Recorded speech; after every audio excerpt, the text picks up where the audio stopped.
Welcome to Interior Analysis. I'm Evan Westman, I'm Jelani T. Kelly. and today we're talking about The Road to El Dorado, the DreamWorks movie from 2000. Um, so I guess I put this on the list of things that we wanted to cover a long time ago, and then it just came up on Netflix, so we're doing it. Um, Last time I saw this, I think was probably high school.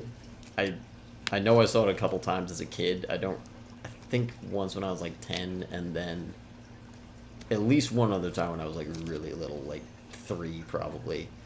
Um, I forgot how much of this movie my brother and I quote to each other. There are like, I think at least like 5 lines that we use from this. And there's a lot more memes than I remember. I only There, remember two. there's the both meme, and That's the most then popular one. on the one hand, gold. On That the I other know. hand, That's the other one I know, but I don't know any other memes. I looked up a few. There's a couple more that are like um, there's one of like the conversation where they're like convincing the chief to like build them a boat faster, and like that one got turned into a meme. And then there's one Mm. where the chief is like in front of the frame and the priest is like doing a big like face behind him, which Mm. is kind of good uh meme face thing. um yeah. I have a couple of just like initial notes, but you'd seen this before, right? Once, once before. So this is my second viewing, and I don't think I'll come back to it again. It's not a bad movie, but I will break down why I think it could have been done better. I'll say that. Yeah, I had a good time with it. I actually liked it more than I remembered, honestly, but I don't know that I'm gonna be refuting you that much on it. Like, this isn't like a top tier kids movie or anything, but I like it. Some of it is nostalgia. I miss like the 2D animation from this. Um, like I kind of, and I think that's mostly nostalgia. Is like my affinity for like this era of 2D. Um, Good. So, like, while I was watching this movie, there was a few points where I was thinking, I really wish I was watching Prince of Egypt or Sinbad Legend of the Seven Seas right now. That's where my mind was going. It's very nice to look at, but with this style, I've seen it done better with like better stories. that's fair. That's what I'll say. I also don't love the like some of the 3D that they do. Like, I I understand why, because like it was kind of that like transition point in animation where like we had Pixar and like the 3D animation, but like they were also like, I think Lion King was like one of the first ones to do like a little bit of 3D mixed Aladdin in did it with. too, Oh, with Aladdin does it. the cave Oh yeah, the walkers. cave. And they didn't age well, but when you were doing like the POV of the carpet ride and in escaping the cave, and it was like the purple stuff, the purple walls and all that. Pretty sure that was 3D. I'm not remembering that shot. I remember the cave with like the face. Um, I always think of the stampede in Lion King, or when the Huns are coming down the mountain in Mulan, as like the, and then actually no, what I think of more is Treasure Planet, because I feel like that one, as I recall, has like a ton of 3D I mixed don't in. remember that movie. I I've seen it rewatched it a probably couple like years ago. twice. I don't remember anything from that movie. Yeah, it was not one of the better ones of this era, I feel like. It gave us a good Goo Goo Dolls song, though. Who? Uh, I shouldn't be surprised anymore that you don't know any of the bands that I reference, but you know some of their songs. I promise. I promise you know some of their songs.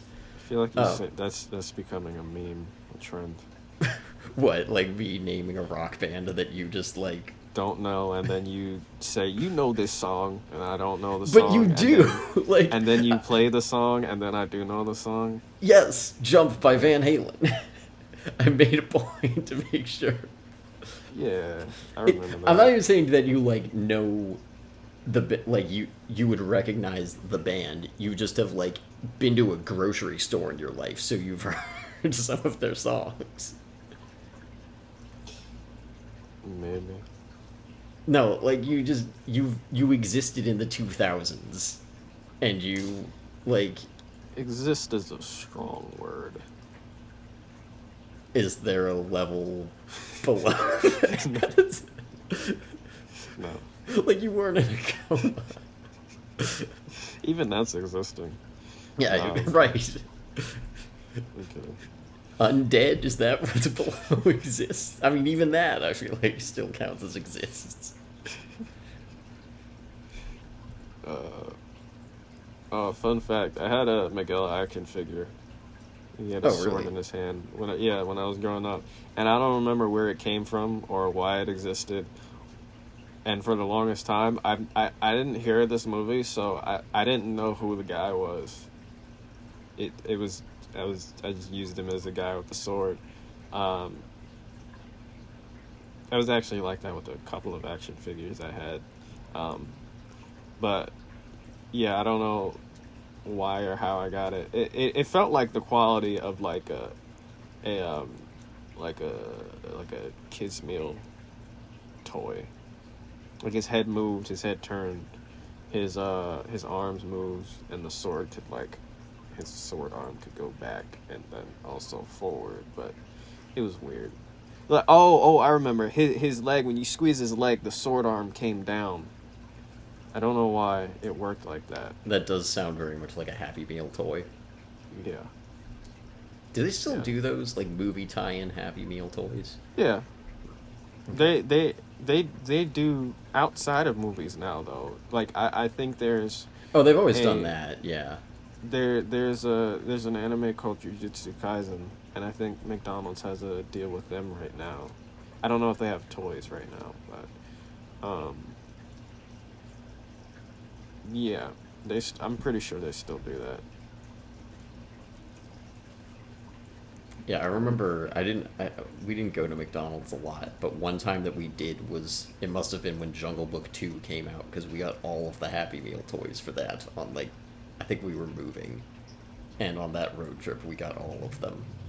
I can't remember the last time I tried to get all of the Happy Meal toys from something. I don't even know what property that would be for. What IP I would try and get that for. Also, respect to people who walk into McDonald's and order Happy Meals for the toy, like adults. Like, I couldn't do that, I don't think. Yeah, I mean, I just wouldn't because one, McDonald's, and two, well, I don't care. I it could be something I really want, but, like, I don't think I could go in there without feeling like I'm being judged to the utmost, the highest, the highest judgment. That's when you hit up your like little cousin and are like, "Hey, you want to go get a milkshake?" And Right. then Or just DoorDash it. Or Uber that too. Eats. I don't use. Um. Actually, I had a similar story with Naruto, but that's for another time. Like I think I either had a Naruto video game or the action figure first, and I didn't know who the hell it was. And then I slowly figured out the lore of it and found out more about the show and the characters and whatnot. But anyway, Do you have any other initials? T and K. T and K? My first one is J. Oh, okay. Um, should have seen that coming. Do you have any other notes before we get into the topics? I have like two. Oh, that's what you meant. No. Uh, Okay. Yeah, just two other things that just don't really tie into topics. Ted Elliott and Terry Rossio are the writers for this. They did Shrek, Aladdin, and Pirates. I just mentioned that because I feel like it scans. Like you can kind of feel it. It's a good resume. It is. Yeah, they were tearing it up in like '90s into 2000s. Like Shrek and Pirates were like pretty much like they might have been the two most dominant franchises of that decade, except maybe Lord of the Rings. Um, but yeah, good resume. Um, and this was also the brief era of the Elton John or Phil Collins montage, which we got a couple of in this movie. Disney was Phil. But Disney did had Elton John do Disney? yeah, because he stuff? did Lion King. Did he? Yeah. Well, Yeah, he maybe did. I knew that. okay. Maybe his versions aren't the ones in the movie, but he did Okay. versions of those songs. Oh, okay. It was like I don't. I remember that. I think we mentioned that during the Rocket Man episode. Yeah, I know he was involved in the music for those. Hmm. I don't know. I kind of miss that era, but I feel like I went down a weird rabbit hole after watching this last night of watching a lot of clips from like 2000s DreamWorks movies. And they did the like song montage. It doesn't hit the same when it's 3D. I feel like the 2D one is better. I watched the ones there's some in like Over the Hedge and Madagascar and Over the Hedge. Flushed Wow. Away. I didn't even see most of those movies, but Shark Tale. Well, Shark Tale isn't like. I guess Oh that one's God. not because they have the car wash, but that's not a montage. Wait, is that on our? That's on our watch along, isn't it? Yeah, I went down a Shark Tale clip rabbit hole last Sharkhole. night and today. Wait, It's it was a movie. is it? Is it streaming? I don't think so, because I think we should check after if we end up because I know I do want to do that for a watch along. Okay, so the first topic I have is this movie feels like it was made for adults way more than I remember. Nope. You disagree? No, I disagree. Okay. No, you do your voice first. Okay. I mean, I'll be interested to hear yours. I have not looked at your notes. I don't know. It just like there's like subtext in the dialogue and like eye lines and expressions that I feel like are operating on like a level of nuance that's kind of more adult. Um, the power dynamics between the chief and the priest, I was like, this.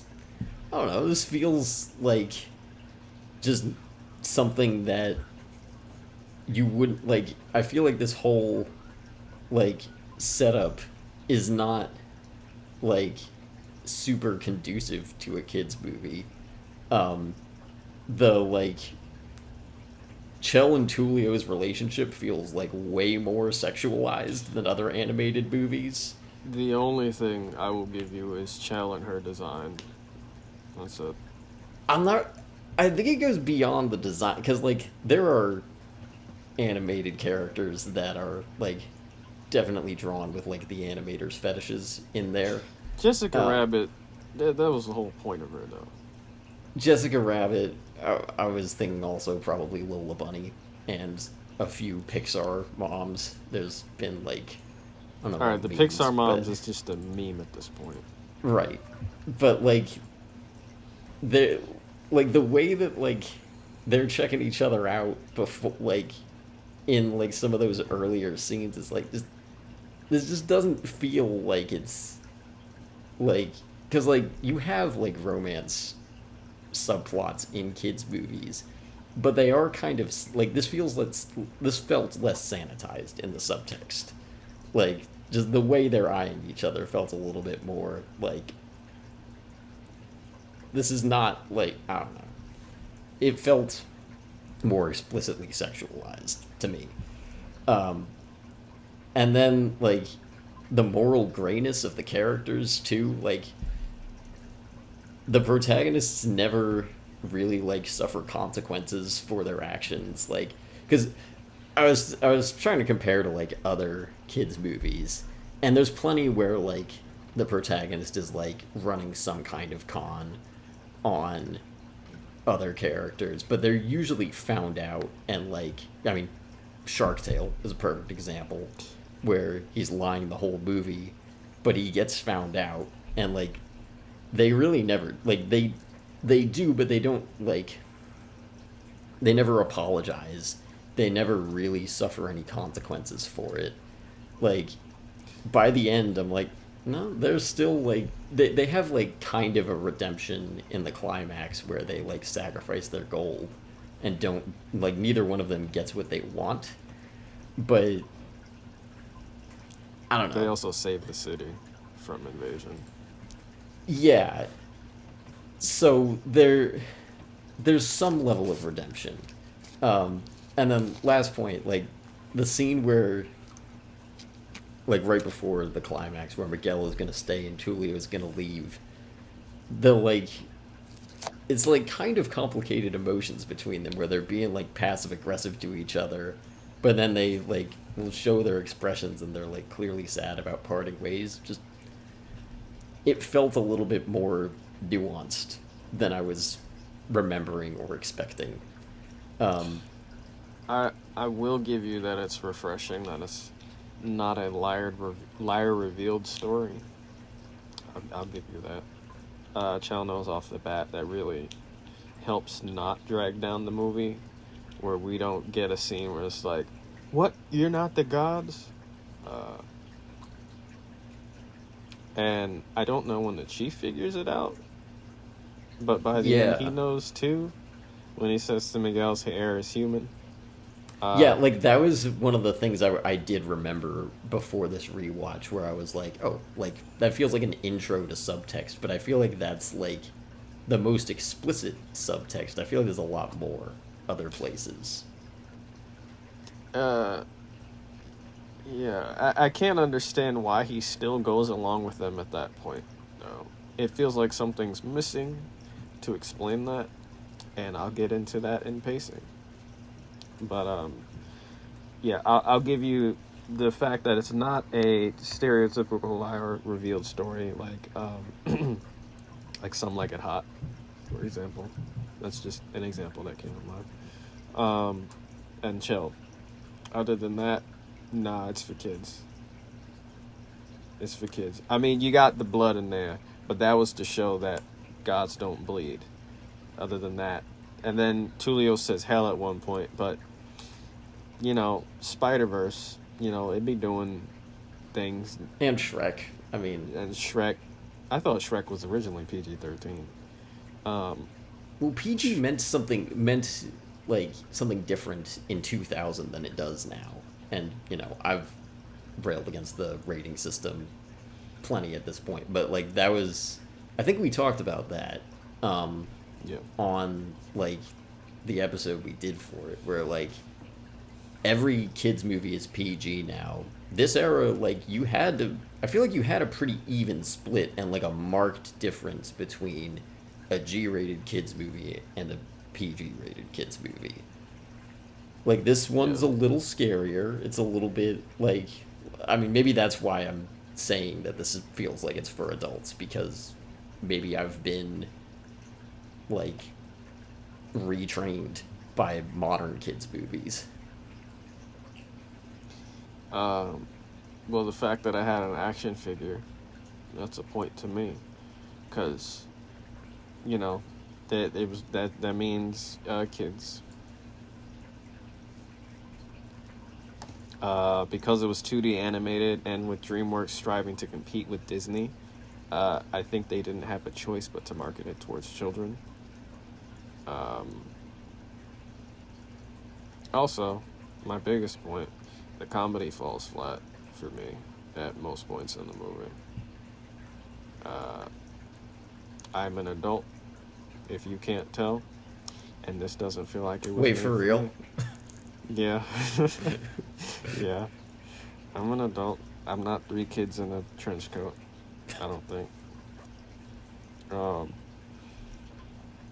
in most of the movie, there's moments or silly animations or just goofy things that happen where I raise a brow or just roll my eyes because it feels like it was supposed to make kids laugh. Um, I'll even list some things just so I'm not. Doesn't seem like I'm making it up. Them trying to lift the barrel covers all day, your literal background. That's the thing. That's one of the things my brother and I quote all the time. One, two, three. That's one of the things that we quote back and forth to each other. No judgment. Them kissing and licking the land, the sand, only to spit the sand out when they find the skulls. I was just like, alright. Anything they said in their godly voices. There's plenty of more moments and just I can't list all of the silly faces or goofy moments that they make. But no. I thought the animal companion, the horse, I thought it'd be more annoying than it was given animated movies track record with this, but I think with that note that I'm rereading now, I think that's more of like a recent time thing where it's just like, oh, we gotta have another special non-human companion in this movie. Great. Well, I think what maybe makes it different is that the horse doesn't feel like toy fodder. Like I think a lot of the like animal sidekicks are meant to be like you get a stuffed animal version of them. I don't think you would do that for a horse. I mean, you might do that with the armadillo. I don't know if they did. Probably. I think Tzekel-Kan could have been funnier. In what way, I don't exactly know, but I feel like there's a way to make him more memorable than he is. He's the priest, right? Yeah. Okay. I think his design is dope. I just think there's something, like there's a missing something there with him that could make him like a standout villain. Again, I don't know exactly what it is, but I think I'm pretty sure because I counted. I only laughed 2 times during this movie. I don't know how many times you laughed. I think the comedy works for me better, but that might be nostalgia partly. It's possible. I also I like the dynamic between the two leads. I think they have a fun dynamic. That's most of it. Okay. It's not like laugh out loud, but it's just I don't know. I like it. One of the only times I laughed was when they were getting ready for Chibalba, and Chell says, I think Tulio asks her what it is, and Chell says it's not going to be good, and he just says, thank you. I found that funny, because her saying that did not help him. And the other time is when, I don't even know if it was intentionally supposed to be funny, but Tulio Miguel saying that the tribe, they don't want to see their wrath, and then Tzekel-Kan just shouts, "Of course we do." Other than that, I didn't laugh. There is, I was noticing, this is sort of on topic, sort of not. There's a lot of like bravado from characters in this movie, between like I'm not going to try to pronounce his name, the priest, and Tzekel-Kan? Or is it sorry, I've been saying Tetzel. It's Tzekel-Kan. Tzekel. Okay, Tzekel-Kan. Yeah. I that sounds right to me. So I'll go with that. Tzekel-Kan. And the two leads, like they're often like presenting this false bravado, which is kind of a like there's a comedic premise called the braggart captain, who is like someone who thinks they're good at something but isn't. And I think it's kind of playing into that. The difference is like you don't always like with a braggart captain, like sometimes they legitimately believe that they're good at the thing, and in this case it's an act. But But that just does seem to be like the type of comedy that this is playing in. I do see you on some of the like. When I was saying this feels like it was made for adults, I don't deny that there's stuff that is for kids in here. Like the animals, yes, that's there. Um, it does feel my. I guess what I was feeling is more just like the construction of the human characters felt um, a little more like nuanced than some others, and like just the fact that like the central conflict involves like a political power struggle like this is, I don't know, maybe there's other kids movies that do it that I'm not thinking of. It just feels a little bit more like something you would see in a non-kids movie. If people disagree, then that's fine. I think you've made some good counterpoints against me here, so I'm standing by this point less than I was before. Yeah. I did want to ask something because you mentioned it before. Like, I was also curious, when does the chief know? Because I was trying to track with Tzekel-Kan this time. I was like, does he know from the start, and he's just like playing along to like control the people and like do all of his like religious sacrifices? But there's actually like, as I was watching, like he's a real believer until he sees Miguel bleeding. Like you can see him getting suspicious, but he, like, one thing I forgot is when Cortez shows up, he instantly buys him as one of the gods, which I forgot about. Like, he's even still a believer after that. I did wonder if the chief clocks them instantly, or if it like takes a while for him. I don't feel like there's a whole lot of textual evidence. No, there isn't, and I, I don't have an answer for you because, like, if it was from the beginning, what purpose does that serve in him? In him going along with these outsiders' plans, like giving away all of the city's gold, like what does that do for him? We don't know. And at no point in the story do we find. Yeah, we get a bunch of suspicious looks from both the chief and the priest, but like, at what point is the audience supposed to know that they know?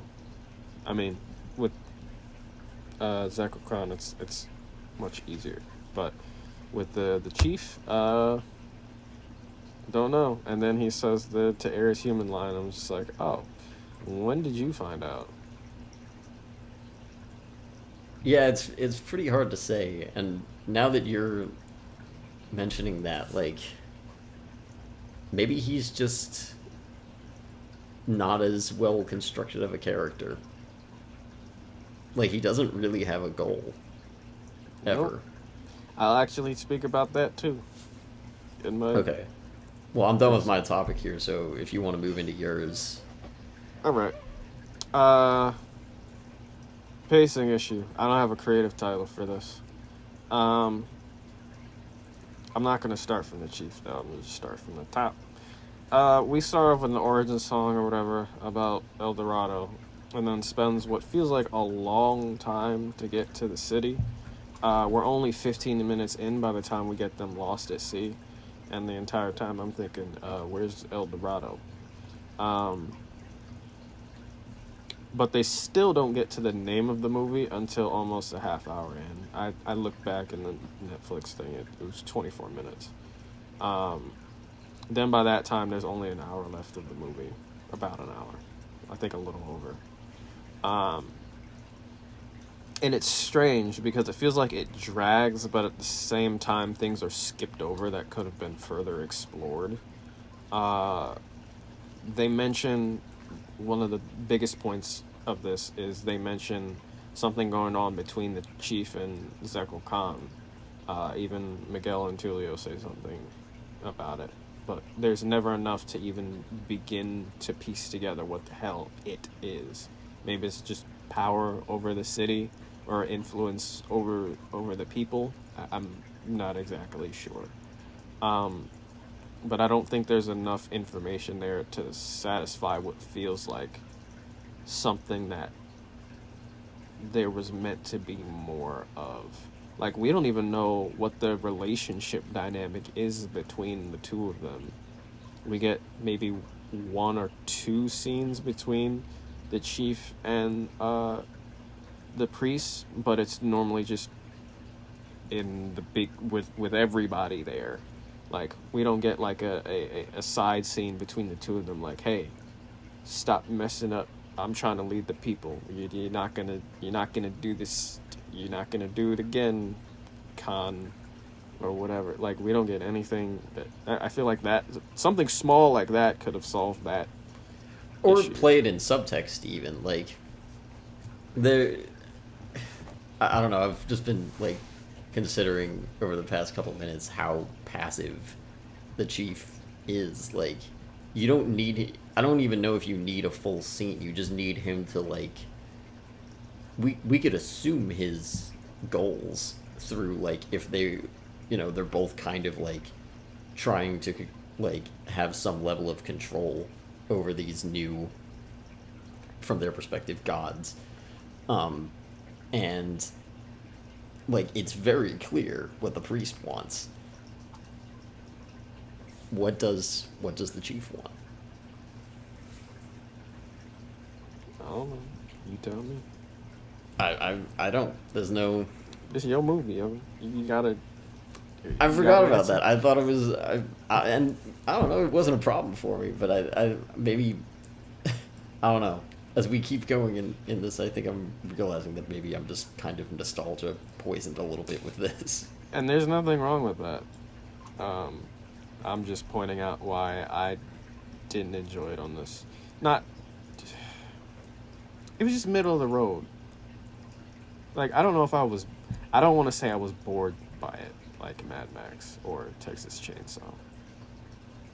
I don't think it was that. It was just like, I saw just a bunch of issues with it, or I wasn't really enjoying it the way I thought I would. And I just used my notes to try and just break down to the best of my ability what wasn't working for me. So there's nothing wrong with your nostalgia goggles in this. I mean, I get it. It's an old movie. And you grew up watching it, so. Yeah, I didn't watch it like a ton as a kid, but just like a few times. And I don't know, it holds up for me though, which a lot of stuff that I watched as a kid doesn't. Like, for some reason, Spider-Man, this does. Raimi's Spider-Man is not on that list, right? What do you mean? Like, it's not like on my nostalgia that list? definitely that holds up, right? Oh, I mean, in the ways that matter. No, but like there's stuff like I liked Polar Express when I was 5. Okay. And holy crap, if that movie is not one of my least favorites to revisit. Wow. Like, I never have. Well, I don't know when the last time I have was, but whenever the last time I watched that was, it left a bad taste. That movie is so annoying. To me, the third act breakup feels forced. Hot take. Miguel is upset because Tulio said forget him, but given the context, I don't really understand what there's to be angry about. He was saying he'll leave with or without his friend, but he knows that he wants to leave with Chell. That's what he was saying. Whenever I've seen this scene back, I think like that he's initially angry that Tulio broke the like pact they made to not interfere like romantically with the natives. He's like, oh man, he's with Chell even though we said not to, but it's just because he said forget Miguel. All right, bro. And then we spend some time on that. You have your looks, your subtle looks back and forth that make this movie an adult film. And then the third, I'm sorry, the third act breakup is solved. Because that's what makes an adult film, is looks with subtext. And then you have your third act breakup. And it's solved without them actually talking about it. The most we get is them arguing while confusing Tzekel-Kan. That was also kind of funny because he was just like, ooh, he was taking enjoyment. That was a fun moment that I forgot when they're like, he's like, oh, they like do the one cut. He was taking in the drama of it. Yeah, that was kind of funny. And then we just like they're on the boat. And then he, like, helps them up, and you're just like, they nod at each other. I'm just like, all right, bro. I will give you that. I hadn't considered that. I agree with you. It does feel kind of forced. Yeah. Because, you know, with these types of movies, you gotta... There's a formula to stick to. So... Then other pacing issues. The Jaguar scene feels like the climax, straight up. But with the third act breakup remaining through that, like that remains through the Jaguar thing. Like it's still not solved by the time the Jaguar is defeated. We still have to finish the movie, so we get another climax with the boat to build up to another fake climax involving Cortez and the invasion. With Tzekel-Kan's guidance. And shout out, that's not entirely my note, but I agreed because I watched, I think a couple months ago, I watched a Nostalgia Critic video on this movie. All in all, it feels like parts of this movie were missing or cut, which feels odd because with animated movies, you would think everything is done deliberately. Like I mentioned, the things with the chief, we could have been missing something further with the third act breakup that would have further explained Miguel's feelings or something. We don't know. It just feels like they focused on certain things that, shouldn't have been as like zoomed in on. Like I feel like other things could have used the attention in the runtime we had with this movie. But yeah, like I said, not my favorite thing. I probably won't go back to watch it on my own anytime soon. I don't have a nostalgia goggles for this because I didn't grow up watching it. But nothing. I'm just pointing out my personal gripes with the movie and what affected my full enjoyment of it. I think they're all valid points, though. Like, I wasn't really considering any of that coming into it. I think I said this already, but I think you're making me realize maybe I do just like this for nostalgia and, like, familiarity. I think there's stuff that, like, makes it legitimately fun, but yeah, maybe this isn't like, I guess I wasn't really going into it thinking it had like a super tight story or anything.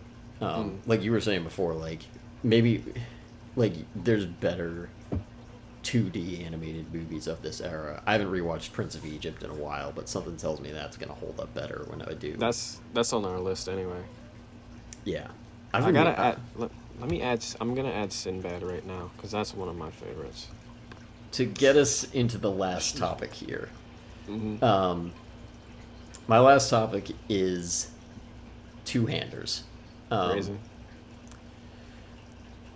Not everybody thinks that. Two-handers is a type of movie or story where you have two protagonists. And my first question for this is, what qualifies something as a two-hander rather than a story with a dual protagonist? Because I do think there's a difference. Or like two protagonists. Because I think there's a difference.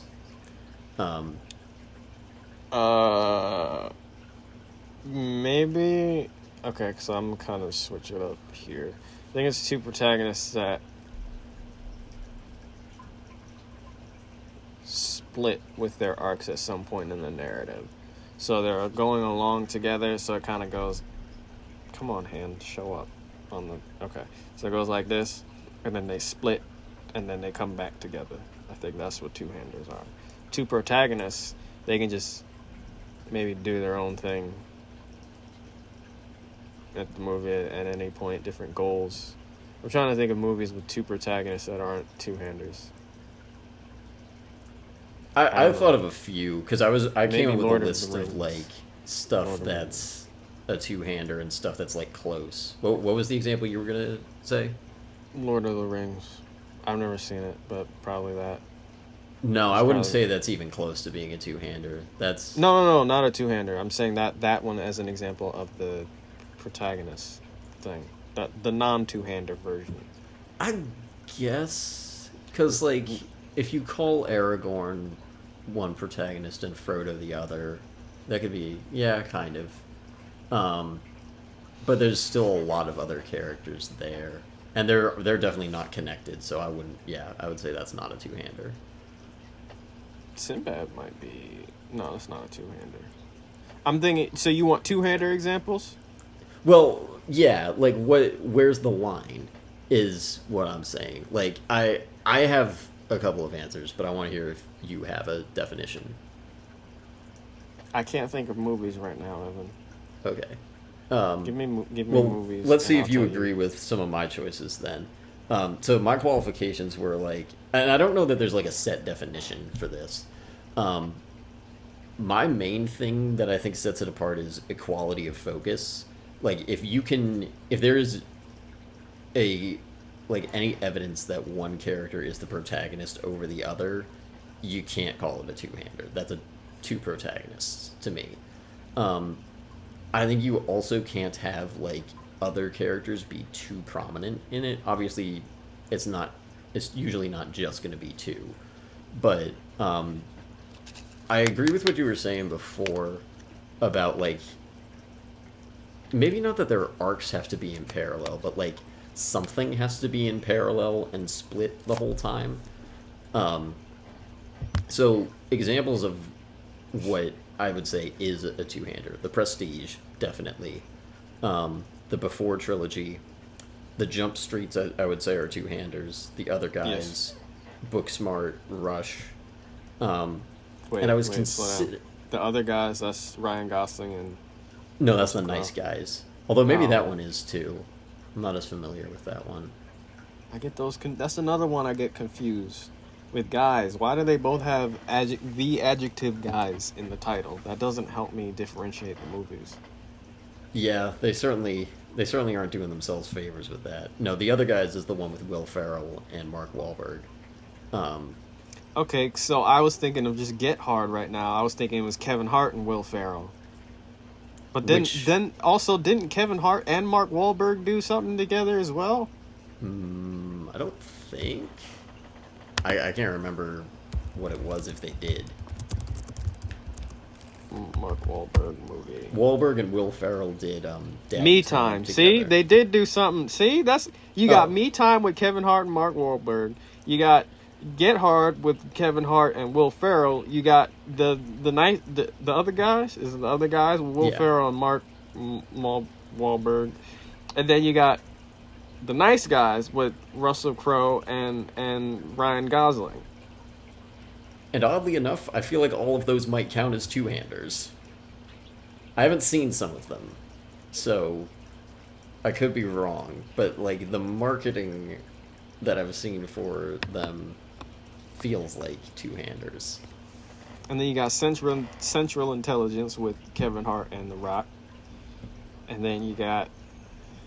I'm just listing Kevin Hart movies at this point. Well, but Kevin Hart does two-handers, kind of. Like, I was considering Ride Along as one. Because, like, buddy cop movies are good, like, setups for two-handers because you have, two people who are doing a job together and probably have clashing personalities. I don't think they tend to be the better two-handers, but it's like the most, well, in that sense too, probably Lethal Weapon. I didn't list those because I haven't really seen that many buddy cop movies, but Me neither. yeah, those. I feel like probably shouldn't point to those examples too much since I haven't seen them, but they all feel like they could be two-handers at least. Is some like it hot a two-hander? Please, I gotta. Do we need a different phrase? I don't know what else to call it. This is what I've heard it called. I didn't have a reason to not until today. But yeah, I think that might be. I haven't seen it in a really long time, so. Me neither. But to my memory, yes, like two protagonists of like equal focus that have like, Infinity War. because there's only two people in that movie that are focused on. That's like a 7-hander. I think that's like a 30-hander, depending. It's a lot of hands. It's a lot of hands. The examples I was thinking of that are like close but not quite. Bill and Ted. I don't think that's a two-hander because they're effectively the same character. Yes. Across the Spider-Verse, I think isn't because you have a lot of focus on Gwen there, but I'd say you would still call Miles the protagonist. Right. Fury Road. I don't know why that one doesn't feel quite right as a two-hander. No. Because you don't learn anything about anybody. That's why. Yeah. I feel like it's close, but not quite. Closer is probably X-Men First Class. Charles and oh boy. Yeah. Dorado. The reason I say that it's not is because there's too much focus on other characters in that movie, but like the two of them I feel like are equally focused on. If you didn't have like Mystique and Beast given as much focus as they have, I think you could call that a two-hander. So yeah, I feel like that's just kind of the line between them. I think this falls pretty solidly into that category. Like, I don't think you can pick which, like, these two get a very even amount of focus, characterization, different goals. That leads into my next question. How should you make your protagonists equal but distinct? You can start with your answer if you want. Give them strong but different personalities, designs, and goals. I agree on the first two for sure. I'm hesitant on goals. I mean, I think in most cases their goals are at least somewhat different, but they can at least be like working together towards like a larger external goal. Because like, I mean, the two in this movie are never like at odds with each other, but they do end up like their goals diverge later on. But I think absolutely personalities have to be different. I don't want to say the more different the better, but they have to be like, you have to be able to point to like in this movie I think you have like I think the clearest like place where there's similarity and difference is like they seem to have a kind of shared ethical code of like they seem like they're on the same page about like, we're not like malicious, but we will like Tulio is more explicitly selfish, and Miguel is like a lot more willing to like he is at least somewhat generous toward like the people of El Dorado, and we have like separate goals for them later on. Um, I think the clearest difference between them is the tactics that they use um, in like pursuing their goals. Um, More How so? broadly, I'm not sure. Beyond personality, I don't know if. Wait, how did they do the tactics differently? Well, like there's the several points where like Miguel is going off with like more bravado and trying to like overreach, and Tulio plays it safe Oh, more, okay. um, and is more like um, he like plays more conservatively, and Miguel plays like riskier. Um, I feel like they do a good job like establishing that dynamic and continuing it throughout. Um, I guess broadly, I feel like you have to have like something similar and something different. It may not You may not have to like do one or the other specifically. Like they could have the same goal the whole time, or they could have different goals the whole time. You just have to have like some traits that are the same and some that are different. But I think personalities have to be different. Yes. Um, like that's kind of a must. Well, Um, designs too. You don't want to confuse the two. Like, look y- at the. Use your picture as an example. oh, you're talking He's like wearing physical red. design. Yeah, yeah, yeah. He's wearing red and blonde, blue, and black hair. So. Yeah, that's fair.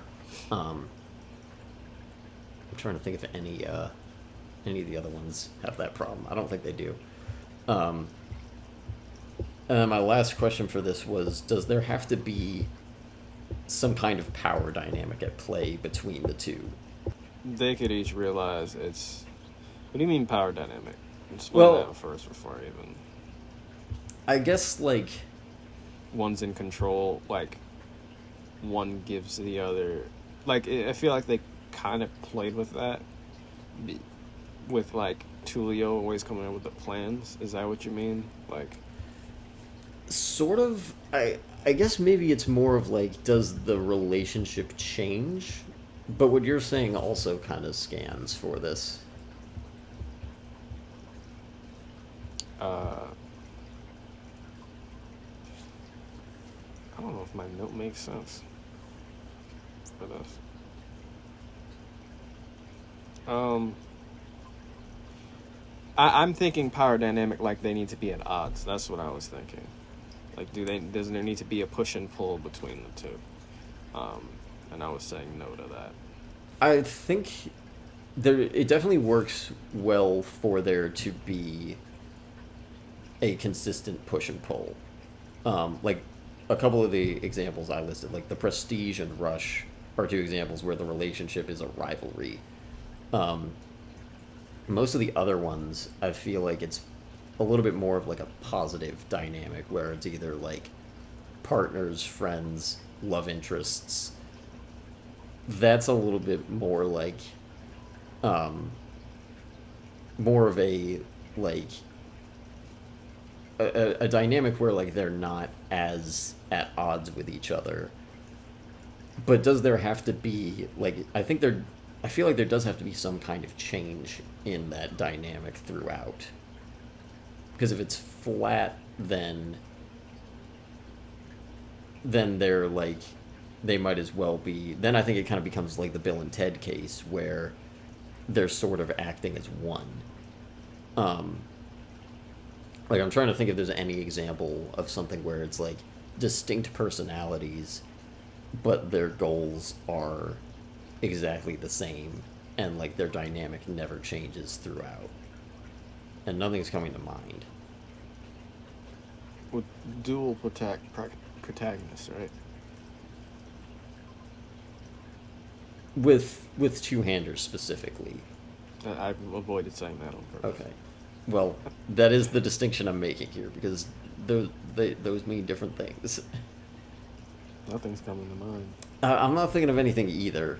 Um, like I think it just has to, like, there's got to be some kind of conflict. It doesn't have to be the main conflict necessarily, but I think there kind of has to be something that comes up at some point. Because in 21 Jump Street, the goals change. Not the goals, the dynamic changes. Yeah. Um, there's definitely, like, an evolution there. Um, yeah, I think there has to be, like, some kind of dynamic switch there. Um, About Super Bad. I don't know. That's a movie that came to mind. I haven't seen that in forever. yeah, I haven't seen that in a long time either, but that sounds. I think that fits the. Well, do they have a fight in that movie ever? Like, is I'm there? pretty sure they do. I'm not remembering it. I feel like you're almost right. 100% sure. I'm I not feel like it remembering was at it. night and they're just yelling at each other. Probably. It's just been so long. Um, yeah, I'm not sure if you could do it without that, or if it just hasn't been done. But I feel like it's probably just boring to not. Because if not, I think you get the, like, two characters that in some ways might as well be one. Um, I don't know. To wrap it up, I kind of just like the construction in most cases, like showing how two characters enter a situation differently. I feel like is usually interesting. Um, it just it's a good setup for playing with theme, and I think we'll see with Deadpool and Wolverine if that. That's a two-hander. Well, I think we'll see because maybe it's a dual protagonist. Nah. I think we'll find What's the out. differentiation? They have to have what? They have to, well, they have to have equal focus, and I'm not positive that they will. That might be Who do more you think's Deadpool. gonna have more focus? I think Deadpool? if it's anyone, it's going to be Deadpool. Nah, the trailers are showing Wolverine more than anything. But I don't know if it'll be equal. I doubt it'll be equal. Deadpool has a goal they showed in the first teaser trailer, but Wolverine has been the focus of the trailers going from that point, so I don't know. Right. If one of them has an arc and the other doesn't, I think, like, I 100% believe Wolverine is going to have an arc. They said that in the thing. Like, he's upset because he let his people die or whatever, the X-Men die. that does sound like a pretty clear arc setup. And Deadpool is trying to save his family or whatever, his friends. I haven't really watched the trailers, but That's fine. that does sound like a setup for a two-hander. So, He would appreciate that joke. yeah, I know he would. My note, I said that didn't make sense.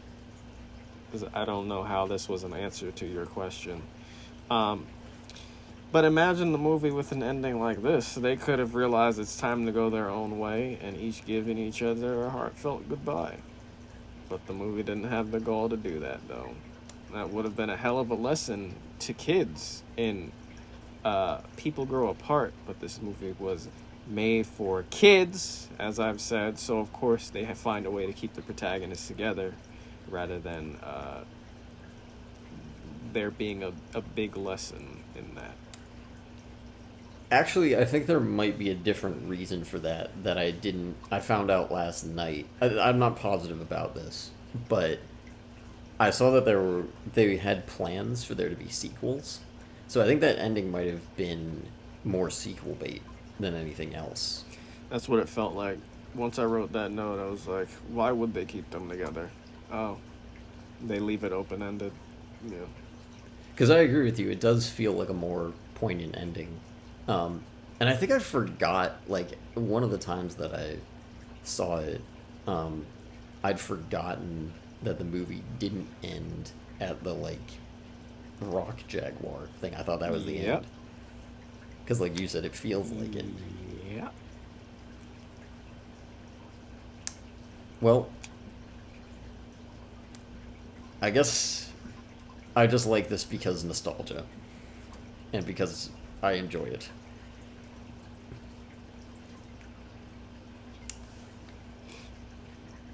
Yeah, this has problems. Okay. Do you have other notes? I don't. Nah, I'm out.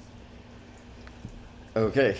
Well, one of our upcoming episodes is going to be Deadpool and Wolverine.